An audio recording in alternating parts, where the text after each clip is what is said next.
Welcome to this course from In 28 Minutes.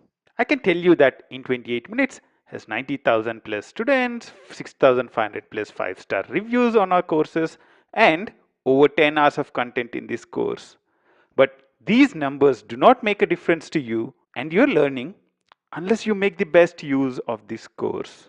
We recommend you to set one goal for yourself and commit at least 28 minutes a day to learn something new. I'm of course kidding. I'm a great believer that if you learn something new for at least half an hour every day, you'd reach the top 5% of any career path you would choose. And in 28 minutes was the closest domain name I got. Now, the story aside, set yourself a goal and a reward. Now, I will tell you why this course should be what you should be doing for that half an hour you have committed. 65% of the new Java projects use Spring and Spring Boot. A big chunk of the RESTful APIs, web services, and microservices are being built with Spring and or Spring Boot.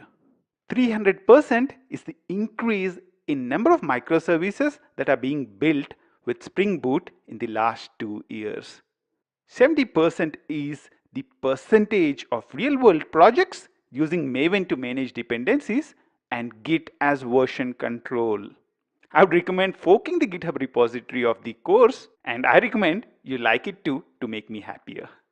We are in the world of microservices where we create a number of small microservices. And that's what we do in this course too. We create a number of small projects to ensure you have the skills to set up a new project from ground up. Now, I'll end this video with a couple of recommendations. A big chunk of the audience for this course is starting developers. In the initial part of the course, we repeat a few important concepts. If you are an experienced programmer, have some patience for the first hour or so, and we should be good to go.